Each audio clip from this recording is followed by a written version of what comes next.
Episode 2.1 The Immunity Test. As the monsoon begins, torrential rains lash Amalpuram. Waterborne diseases spread fast. The villagers grow weaker, day by day. The monsoons arrived, a mighty deluge from the heavens. While the earth drank deep, the villagers suffered, their huts drowned, and danger crept in with the flood. Amidst swirling floodwaters and creeping disease, Aadhitya's golden immunity stood out. A radiant beacon, undeniable even to the most skeptical. Don't go near the stagnant water, my son. It carries sickness. But Amma, I don't feel anything even after playing in the stagnant water. Aadhitya, it's bad outside. The elders, they're coughing badly. The whole village, it's suffering from a terrible flu. We need to stay indoors, otherwise we might catch the flu. Maya, why don't you take some rest yourself? You look weak. Everyone is sick except you. How is it possible? Is it true that you don't get sick? It's magic, Maya. I don't feel sick at all. The rains came without mercy, pouring day and night, as if the skies themselves wept. Raindrops fell like broken bangles, striking the earth again and again. Soon, Amalpuram was drowning, its narrow lanes swallowed by stagnant water, its people trapped in a silent, soaking despair. The villagers shiver, under leaky roofs, many coughing and showing signs of dengue malaria. Meanwhile Aadhitya, despite being drenched and covered in mud, appears perfectly healthy. As Aadhitya walked through the rain-soaked village, eyes turned in quiet awe. Amidst sickness and sorrow, he glowed, strong, untouched by the storm. A boy who defied the monsoon's curse. A villager lies gravely ill, his breath shallow, his body burning with fever. Quietly, Aadhitya steps forward, and with childlike grace, lays his small hand on the man's burning forehead, as if guided by something beyond him. From Aadhitya's small palm, a faint golden shimmer begins to glow, gentle, yet powerful, flowing into the villager's fevered skin like a silent blessing from the divine. I see it's no instant miracle, but he could bring a subtle change. A small spark of hope flickered in the villager. This boy has capabilities beyond our imaginations. Dr. Verma, this is the pinnacle of human evolution, exactly what I've been searching for. We can use this boy as the perfect host for our experiments, a child who can heal himself and others. Rohan, I am warning you. We need to deal with the kid carefully, approach the mother first, bring her here and show her the data. Without her permission we cannot move forward. This is a miracle. That boy needs to be dealt with care. Huh? Like I give a damn about that child. All that matters now is capturing him, and fast. The sooner he's in our hands, the sooner the real work begins.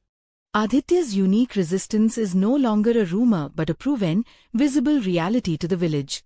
The initial, healing, act, however small, reveals a new facet of his power. The watchful eyes of the outsiders are fixed on this emerging ability. Episode 2.2 The monsoon passed, leaving behind whispers of something far greater. In Amalpuram, the storm's end sparked a new beginning. In the midst of it all, stood a child silent and frozen. Questions rose around him, mysteries he couldn't unravel. What was it, a blessing or a curse? Aadhitya, gripped by fear, moved through the village paths. The villagers he'd laughed and played with now looked at him, as if he were a stranger, making him nervous.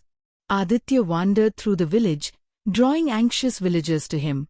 While some feared his presence, others whispered among themselves about the magical powers he held. An elderly woman approached Kamla, took her hands in gratitude, and thanked her. "You've raised a wonderful child, a child of divinity," she said. "Protect him at all costs." While Kamla searched for Aadhitya, a girl came to her. "What happened, dear?" Kamla asked. The girl bounced with joy, exclaiming, "Adi healed me." A worried Gurudev Arangan searched for Aadhitya. Moving through the village, he noticed signs of recovery from the dreadful floods. A sense of relief seemed to be settling in. Upon finding Aadhitya, Gurudev Arangan spoke to the boy with a serious tone. "Dear child," he said, his eyes filled with a blend of wonder and concern, "you now bear the responsibility of a divine power, something even I don't understand. Be careful, and be kind, my dear. Gurudev placed his hand on Aadhitya's shoulder and said, "Always remember, this blessing you received is a boon for helping people. Promise never to misuse it." Gurudev meets Maya and says, "Dear sweet child, you are a good friend to Aadhitya. He is going through a tough time. Stay by his side and support him. My blessings will always be with you." A villager approached Aadhitya, his face filled with gratitude, and offered a handful of gold saying, "Aadhitya, I'm deeply thankful for your actions that helped heal me," which Aadhitya kindly declined. Maya reached out to Aadhitya, concern etched on her face. "What happened, Adi? You look sad," she asked. Aadhitya hesitated before speaking. "I feel weird, Maya. Suddenly, a light came out of my hands and I could heal people, but many are scared of it." The villagers began whispering about Aadhitya's magical powers, their reactions mixed. Some were fearful, while others were grateful, believing his powers had saved the village from the devastating storm. As Kamla searched for Aadhitya, she encountered Gurudev Arangan, whose expression was laced with concern. "Your son is a divine blessing, Kamla," he said gravely. "Ensure his safety at all times." Kamala's face reflected her worry. "I stand by him, Gurudev, no matter what," she vowed. "But I'm afraid the villagers aren't in his favor, despite his good intentions." Gurudev nodded understandingly. "Yes, I sense their fear. It is to be expected. A child performing divine acts is unprecedented." Kamla then says, "I'd like to address the villagers, reassure them that Aadhitya means no harm. He was only trying to help, and we don't fully understand his abilities yet." With a determined heart, Kamla addressed the villagers, hoping to ease their fears about her son. After sharing her words of reassurance, she set off once again to search for Aadhitya, her worry deepening with every passing moment. Where could her little boy be wandering off to, all alone? As Kamla finally caught up to Aadhitya, she comforts her tensed son. "You have a kind heart, Adi," she whispered reassuringly. "You have nothing to fear, my dear. No matter what happens, I'll always be there to protect and support you." Gurudev's thoughts lingered on Aadhitya, a child shouldering a divine burden. He worried about the dangers that came with such power, fearing it might attract the wrong kind of attention.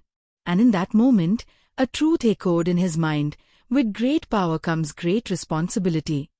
As the sun dipped, so did unity. Amalpuram, once one soul, now torn, divided by divinity. And far beyond the gathering, eyes watched. Strangers drawn not by light, but by cracks in the wall. Episode 2.3 The Village Visit. As dawn breaks, the village slowly awakens. Golden rays of the rising sun stream across dew-soaked streets. The air is alive with movement as villagers step into their daily rhythm. Voices, footsteps, and the hum of routine filling the morning calm. The sun climbs into the sky, but the peace of morning is broken. A jeep enters the village, carrying with it an air of mystery. Who rides within? What purpose does it bring? The jeep rolls to a stop. Two men step out, clutching heavy bags. As they move toward the village, the crowd fix their gaze on the strangers. Speaking harshly into the phone, Rohan Shah's frustration is unmistakable. He walks around his office going over his plan on capturing Aadhitya. His plan is already in motion, and now he hungers for results. Convinced that his scheme to capture Aadhitya will succeed, a cruel smile can be seen across his face. On a hill just beyond the town, Dr. Verma sets up a camp to keep an eye on Rohan Shah's men. A drone controlled by her glides into the sky and descends toward the village. Through its lens, she explores the homes and streets still scarred from the recent floods, slowly stirring back to life. The drone drifts deeper, scanning every shadow, every corner, hunting for Rohan Shah's operatives. Inside the village, Rohan Shah's operatives begin their mission. Disguised as members of an NGO, they approach the villagers with a false smile, offering health supplies.